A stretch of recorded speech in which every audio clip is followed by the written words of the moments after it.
சென்னை வியாசர்பாடியில் கட்டப்பட்டுள்ள மின்சார பேருந்து பணிமனை மற்றும் 120 புதிய மின்சார பேருந்துகளின் சேவையை முதலமைச்சர் ஸ்டாலின் தொடங்கி வைத்தார். போக்குவரத்து துறை சார்பில் 47 கோடியே 50 லட்சம் ரூபாய் செலவில் கட்டப்பட்டுள்ள வியாசர்பாடி மின்சார பேருந்து பணிமனையை முதலமைச்சர் திறந்து வைத்தார். இப்பணிமனையில் பணியாளர்களுக்கு ஓய்வறை, பராமரிப்பு கூடம், அலுவலக நிர்வாக கட்டிடம் உள்ளிட்டவை புதுப்பிக்கப்பட்டுள்ளது.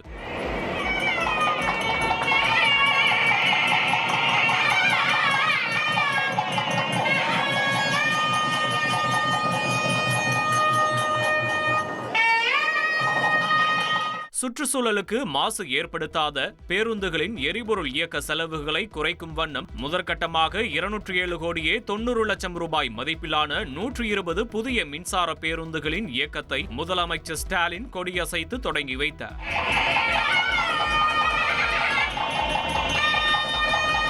சென்னையில் மின்சார பேருந்துகள் இயக்குவதற்கு வியாசர்பாடி, பெரும்பாக்கம், சென்ட்ரல், பூந்தமல்லி, தண்டையார்பேட்டை ஆகிய 5 பணிமனைகளில் சார்ஜிங் பாயிண்டுகள் அமைத்து மின்சார பேருந்துகள் இயக்கப்படுகின்றன. 200 கிலோமீட்டர் வரை பயணம் செய்யும் வகையில் சார்ஜிங் பாயிண்டுகள் அமைக்கப்பட்டுள்ளன. தாழ்தள பேருந்துகளில் இருப்பது போன்று இப்பேருந்தில் மாற்றுத்திறனாளிகள் ஏறுவதற்கான சாய்தள வசதி, தனி இருக்கை, சிசிடிவி கண்காணிப்பு, GPS உதவியோடு அடுத்த பேருந்து நிறுத்தத்தை தெரிந்து கொள்ளும் வசதி, சீட் பெல்ட் உள்ளிட்ட வசதிகள் இடம்பெற்றுள்ளன.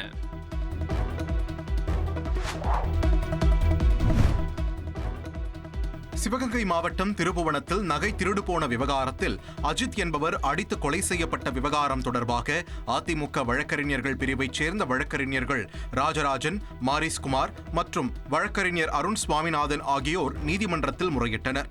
அப்போது நீதிபதிகள் SM சுப்பிரமணியம், மரிய கிளாட் ஆகியோர் கொண்ட அமர்வு அரசு தரப்பு குற்றவியல் வழக்கறிஞரிடம் கேள்வி எழுப்பினர். சாதாரண நகை காணாமல் போன வழக்கு விசாரணைக்கு அழைத்துச் சென்ற நபரை அடித்து கொலை செய்திருக்கிறார்கள். ஏன் இப்படி காவல்துறையினர் நடந்து கொண்டார்கள்? அவர் தீவிரவாதியா அல்லது ஏதாவது தீவிரவாத நடவடிக்கையில் ஈடுபட்டிருக்கிறாரா? ஏன் இப்படி ஒரு நகை தொலைந்து போன வழக்கில் விசாரணைக்கு அழைத்துச் சென்ற நபரை காவல்துறையினர் அடித்து கொலை செய்துள்ளார்கள் என்ற விதத்தில் கேள்வி எழுப்பினர். அப்போது அரசு தரப்பில் பதிலளிக்க கால அவகாசம் கேட்கப்பட்டது. இதனைத் தொடர்ந்து மனுதாரர் மனுவாக பதிவு செய்யுமாறு கூறிய நீதிபதிகள் வழக்கை செவ்வாய்க்கிழமைக்கு பட்டியலிட பதிவுத்துறைக்கு உத்தரவிட்டனர்.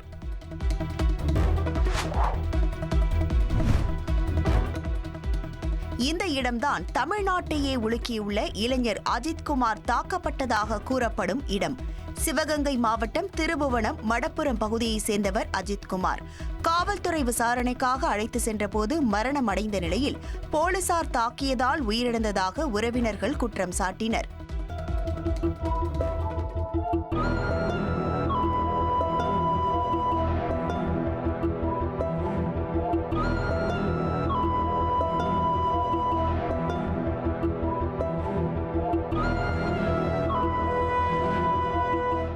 குறிப்பாக மடப்புரம் கோவில் அறநிலைத்துறை உதவி ஆணையர் அலுவலகம் பின்பு உள்ள மாட்டு கொட்டகையில் வைத்து அடித்து துன்புறுத்தி கொலை செய்யப்பட்டதாக புகார் அளிக்கப்பட்டது. பிளாஸ்டிக் பைப்புகளால் அஜித்குமார் தாக்கப்பட்டதாக கூறப்படும் நிலையில் சம்பந்தப்பட்ட இடத்தில் உடைந்த பைப்புகள், இரத்தக்கரை இருந்தது அதிர்ச்சியை ஏற்படுத்தியுள்ளது.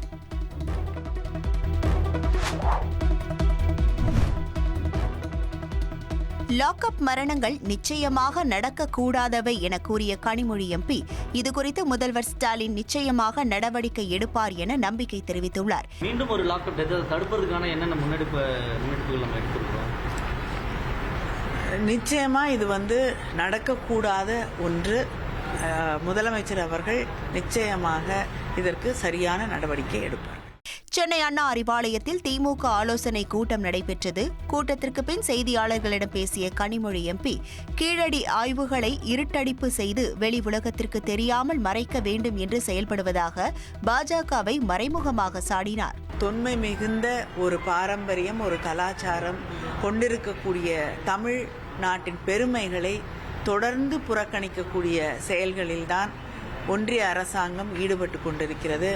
அதன் ஒரு பகுதியாகத்தான் கீழடியிலே நாம் எடுத்திருக்கக்கூடிய ஆய்வுகள் அதை இருட்டடிப்பு செய்து வெளி உலகத்திற்கு தெரியாமல் மறைக்க வேண்டும் என்று அவர்கள் செயல்பட்டு கொண்டிருக்கிறார்கள்.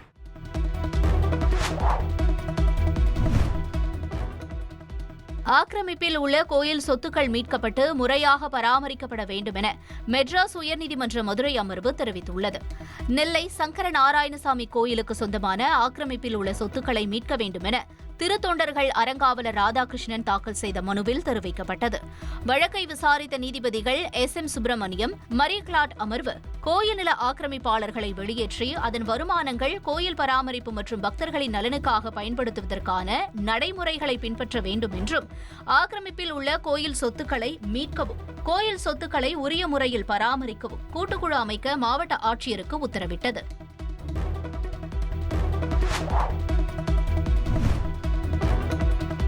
சிறுவன் கடத்தல் விவகாரத்தில் புரட்சி பாரதம் கட்சி தலைவர் ஜெகன்மூர்த்திக்கு முன்ஜாமீன் வழங்கி உச்சநீதிமன்றம் அதிரடி உத்தரவு பிறப்பித்துள்ளது. முன்னதாக முன்ஜாமீன் கேட்டு ஜெகன்மூர்த்தி தரப்பில் தாக்கல் செய்த மனுவை சென்னை உயர்நீதிமன்றம் தள்ளுபடி செய்தது. இந்நிலையில் உச்சநீதிமன்றத்தில் மேல்முறையீடு செய்யப்பட்டது. அப்போது ஜெகன்மூர்த்தி தரப்பு வாதங்களை உச்சநீதிமன்றம் பதிவு செய்து கொண்டது. மேலும் மேல்முறையீட்டு மனுவுக்கு பதிலளிக்க தமிழ்நாடு அரசுக்கு உத்தரவிட்டு ஜெகன்மூர்த்திக்கு ஜாமீன் வழங்கியது. ஜெகன்மூர்த்தி 25,000 ரூபாய்க்கான சொந்த பிணைத் தொகையை வழக்கின் புலன் விசாரணை அதிகாரியிடம் செலுத்தவும் உச்சநீதிமன்றம் உத்தரவிட்டது.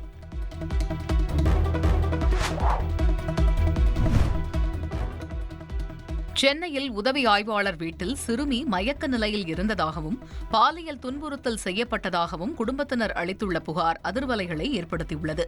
ஞாயிற்றுக்கிழமை இரவு விளையாட சென்ற சிறுமி நீண்ட நேரமாக வீடு திரும்பவில்லை என கூறப்படுகிறது. அவரை சிறுமியின் தாத்தா தேடிய நிலையில் உதவி ஆய்வாளர் வீட்டில் இருந்ததாகவும் அவரை அழைக்க சென்றபோது தங்களிடம் அனுப்பி வைக்காமல் உதவி ஆய்வாளர் தாக்கியதாக அவர் குமுறினார்.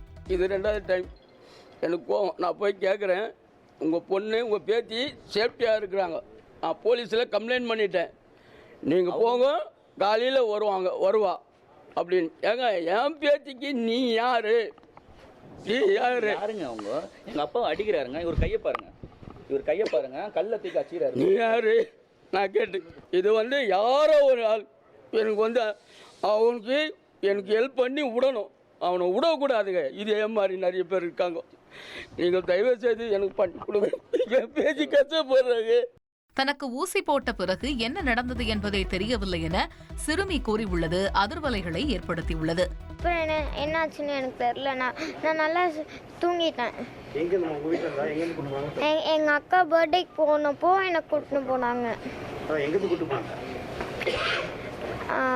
ஒரு வீட்டுக்கு கீழே இருக்கும் போது, ஆமா, ஒரு 4 மணி இருக்கும். கூட்டிட்டு போயிட்டு ஊசி போட்டாங்க.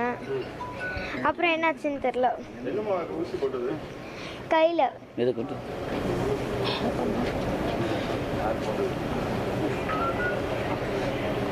இதனிடையே தனது மகளுக்கு உதவி ஆய்வாளர் பாலியல் தொல்லை கொடுத்ததாக குற்றம் சாட்டியுள்ள சிறுமியின் தந்தை இது தொடர்பாக புகார் அளித்தும் போலீஸ் நடவடிக்கை எடுக்கவில்லை என்று குமுறியுள்ளார். யாருமே அடாப்டர் இல்லையா, என் பொண்ணுக்கு அம்மா இல்லைன்றதால சரி ஏதோ பாசமாக பழகுது பேசுதுன்ட்டு. அப்புறம் அந்த பொண்ணுக்கு சுத்தமாக பேசுனா அந்த ஹாஸ்பிட்டல்னு சொல்கிறாங்க. அந்த ஹாஸ்பிட்டல் மாரியே இல்லை, அது ஏதோ வெல்ஃபேரு ஏதோ ஒரு ட்ரஸ்ட்டு மாரி சொல்கிறாங்க. உள்ளே போனால் பெட் இருக்குது. எங்கள் அப்பா போய் அந்த பொண்ணை கூட்டின்னு வர போயிருக்காரு. அந்த பொண்ணை கூட்டின்னு போனால் எங்கள் அப்பா கல்லை அடிச்சு தாக்கியிருக்காரு. எங்கள் அப்பாவுக்கு இன்னும் அடிபட்டுருக்கு. அவங்களுக்கும் எங்களுக்கும் சம்மந்தம்லாம் கிடையாது. அவங்க யாருன்னே எங்களுக்கு இது வரைக்கும் தெரியாது. இது வரைக்கும் முன்ன பின்ன நான் அவங்கள பார்த்தே கிடையாது. காணும்னு சொல்லி பார்த்தோம். உள்ளே போய் பார்த்தா உள்ளே அப்யூஸ் பண்ணப்பட்டு குழந்தைய நாங்கள் ரெக்கவரி பண்ணுறோம். இந்த இடத்துல அப்யூஸ் பண்ணவர் குழந்தை நின்று சொல்லுது, இவர் தான் இந்த அங்கிள் தான் சொல்லிட்டு. அவர் யாருன்னு பார்த்தீங்கன்னா அவர் பேர் ராஜீவா. அவர் SI ARல இருக்காராம். இதுதான் இப்போ வரைக்கும் உள்ள தகவல். ஆனால் அவர் போலீஸ் டிபார்ட்மெண்ட் ரைட்டுங்களா. தண்ணியை போட்டுட்டு தேவையில்லாத வார்த்தைகளை ரொம்ப பயன்படுத்தினார். எங்கள் அப்பாவை கல்லை தூக்கி அடித்து கையில் காயத்தை ஏற்படுத்தினார். சார் இன்ன வரைக்கும் எந்த நடவடிக்கையும் இல்லை, எந்த நடவடிக்கையும் எடுக்கல. அதாவது அந்த சம்பந்தப்பட்ட அக்யூஸ்டை காப்பாற்றுற நோக்கத்தில் மட்டும்தான் காவல் நிலையம் செயல்படும். என்னதான் ரிமாண்ட் பண்றதுக்கு பார்த்துனுக்குறாங்க. தவிர என்கிட்ட சொல்றாரு, உங்க அண்ணனை அரெஸ்ட் பண்ண போறோமா. முதற்கட்ட விசாரணையில் சிறுமியை அவரது தந்தை தாக்கியதாகவும் அதை தான் வீடியோ எடுத்து குழந்தைகள் நலப்பிரிவு அதிகாரியிடம் புகார் அளிப்பதாக கூறியதால் தன் மீது பொய்யான புகாரை அளித்திருப்பதாக உதவி ஆய்வாளர் போலீசிடம் வாக்குமூலம் அளித்துள்ளார். தொடர்ந்து இரு தரப்பினரிடமும் போலீசார் தீவிர விசாரணை நடத்தி வருகின்றனர்.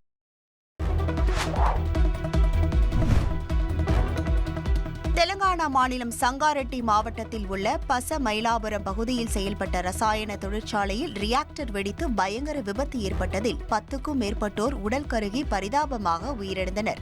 20க்கும் மேற்பட்டோர் படுகாயமடைந்தனர். தொழிலாளர்கள் சிலருடைய உடல் பாகங்கள் சுமார் 100 மீட்டர் தூரம் வரை தூக்கி வீசப்பட்டதாக கூறப்படுகிறது. பணியிலிருந்த தொழிலாளர்கள் பலர் தீக்காயங்களுடன் தொழிற்சாலையிலிருந்து ஓட்டம் பிடித்து உயிர் தப்பினர்.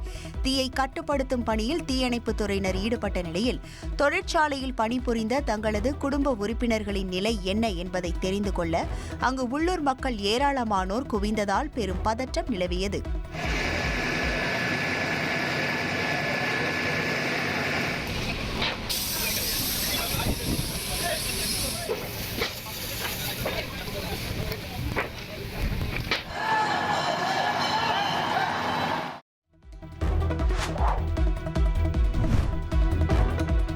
காசாவில் இஸ்ரேல் தாக்குதலை தீவிரப்படுத்தியுள்ளது. அங்குள்ள ஜபாலியா பகுதியில் இஸ்ரேல் வான்படை நடத்திய தாக்குதலில் 15 பேர் உயிரிழந்ததாக தகவல்கள் தெரிவிக்கின்றன. ஏராளமானோர் காயமடைந்த நிலையில் கட்டட இடிபாடுகளில் சிலர் சிக்கி இருக்கக்கூடும் என கருதப்படுவதால் உயிரிழப்புகள் அதிகரிக்கக்கூடும் என அஞ்சப்படுகிறது. தாக்குதலுக்கு பிறகு ஜபாலியா பகுதி மக்கள் கதறி அழுதது உருக்கத்தை ஏற்படுத்தியது.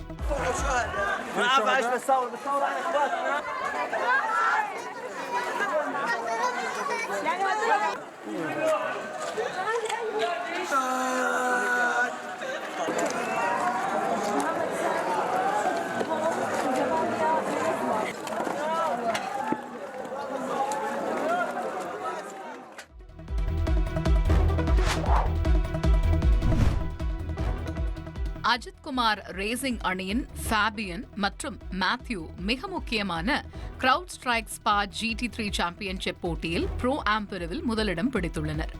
இது மிகவும் கடுமையான போட்டியாக இருந்தும் இருவரும் வெற்றி பெற்று உண்மையான சாம்பியன்கள் என்பதை உறுதி செய்துள்ளனர்.